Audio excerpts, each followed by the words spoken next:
satu negara di dunia ini yang selamat dari krisis kebangkrutan hanya karena satu lagu. Betul. Ada inget apa? Lagunya namanya Despacito, Oh iya? negaranya namanya Puerto Rico. Kalau dibaca kisahnya, negara itu Hebat hampir ya. bangkrut, Iya. hutangnya bertumpuk, Iya. Satu hampir lagu. kolaps. Lagu itu That's viral, amazing. naik, ya kan? Wisatawan datang, ada yang ingin tahu di mana syutingnya itu, Iya. penyanyi namanya Daddy Yankee, di mana tempat lain. Pokoknya bertumbuh Iya. dan negara itu selamat Iya. dari Percaya kebangkrutan sih. dari satu lagu, The Power of UMKM ya. Kreatif. Iya. Indonesia kira-kira bisa nggak shifting seperti Korea nantinya? Bisa. Kenapa saya optimis banget? Kita punya berapa belas ribu pulau. Yes, 17.000 lebih ya. Kita punya berapa bahasa? Ada yang versi 100 bahasa, 700 bahasa, ada yang 1000 bahasa. Iya. Berapalah? 700 katakanlah kita. Betul. Kita punya berapa karya cipta? Betul. Tradisi. Banyak Itu bisa banget. jadi source untuk ekonomi kreatif. Betul. Dan Indonesia butuh narasi. Bahkan di Mars Gecraft tercatat Indonesia kelak menjadi pusat peradaban ekonomi kreatif dunia. Itu misi besar kita.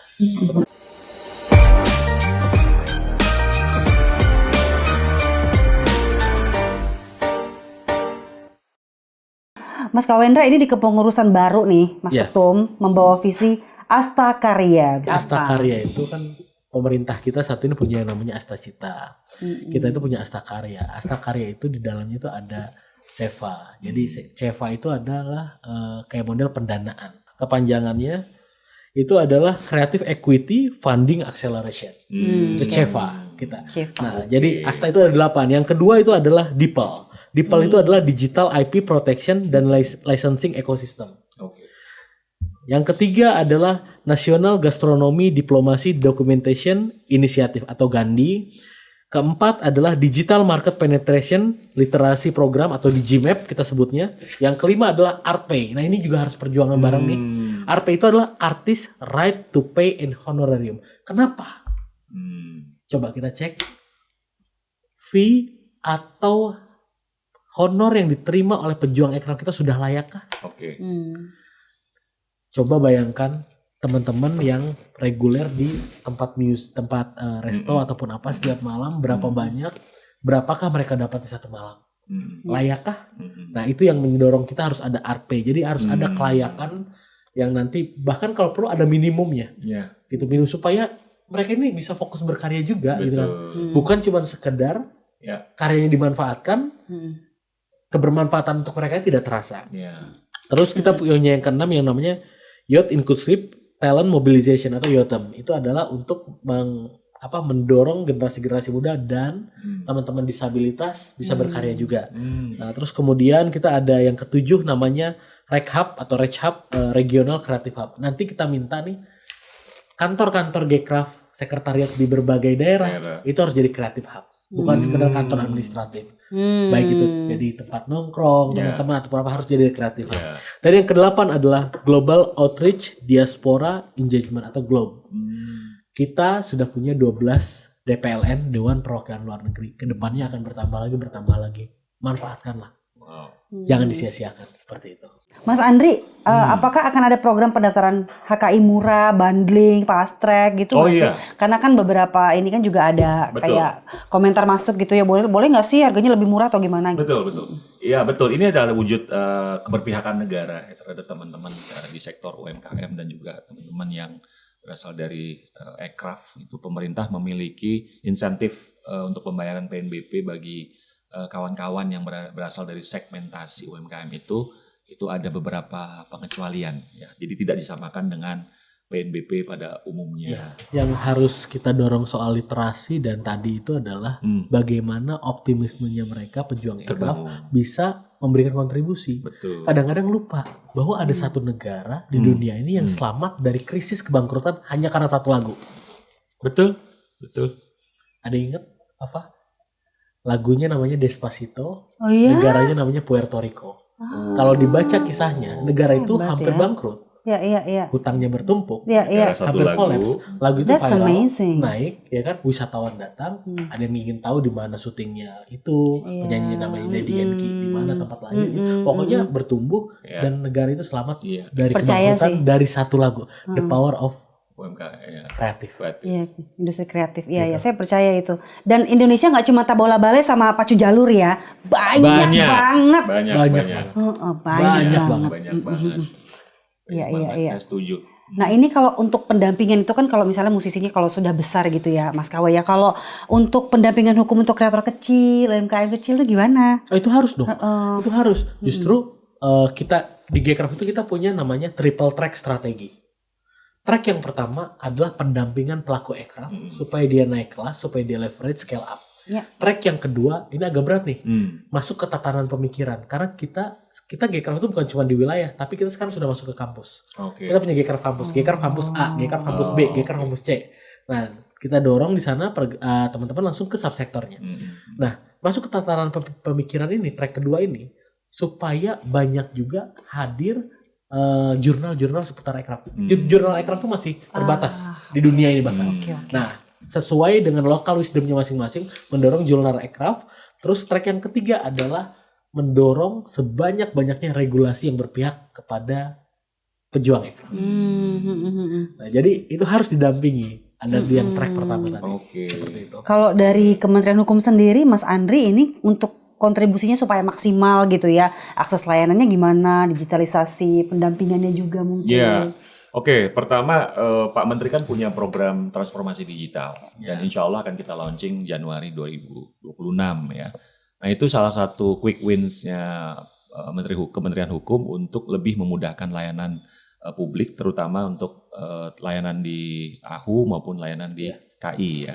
Nah ini salah satu terobosannya adalah transformasi digital. Jadi saya pikir nanti di daerah kerja-kerja yang bersifat kolaborasi, sinergi, makanya MOU ini menurut saya salah satu booster untuk memperkuat penguatan rezim kekayaan intelektual dengan menggunakan kolaborasi dan sinergi.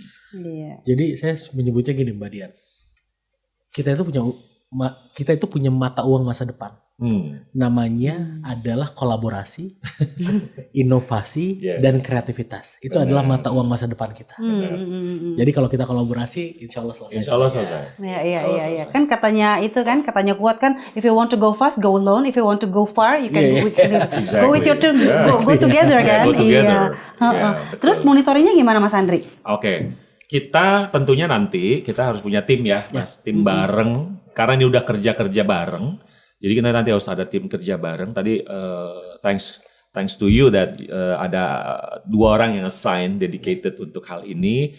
Nanti kawan-kawan di pusat maupun kawan-kawan di wilayah akan liaise each other, akan ngobrol bagaimana membuat parameter indikator keberhasilan. Kalau saya pikir sih harusnya untuk menjawab keraguan publik harus ada kenaikan angka jumlah pendaftaran KI, terutama dari kawan-kawan sektor aircraft ini. Ya, itu yang harus pertama akan kita usung gitu untuk quick wins-nya begitu. Nah untuk monitoringnya jadi saya pikir step by step bangun program bersama dan seterusnya, dan Pak Menteri juga kan ada program ini kampus call out sekarang. Beliau akan datang ke kampus-kampus, tidak hanya bicara satu hal ya. Jadi bisa kolaps lagi sama kolaps lagi dengan Gcraft kampus ya. Exactly. Nanti kita bisa banyak tuh Mas isu-isu yang bisa kita. Dan kalau nggak salah yang berikutnya ini yang Go School Campus akan membicarakan misalnya royalti. Kita akan menghadirkan seniman-seniman yang memang terdampak dari adanya royalti yang tidak adil ini, gitu, tidak transparan. Nah itu engaging kampus tuh kayaknya kan lebih anak kritis pada punya medsos, punya akun ini, jadi lebih cepat lah. Dia udah berubah sih. Jadi kita juga harus berubah. Harus shifting gitu. Satset dan konkret ya. Publik nggak butuh lagi wacana ya. Betul, setuju banget. Indonesia kira-kira bisa nggak shifting seperti Korea nantinya? Bisa. Kenapa? Saya optimis banget. Kita punya berapa belas ribu pulau? Yes, 17.000 lebih ya. Kita punya berapa bahasa? Ada yang versi 100 bahasa, 700 bahasa, ada yang 1000 bahasa. Berapalah? 700 katakanlah kita. Betul. Kita punya berapa karya cipta? Betul. Tradisi.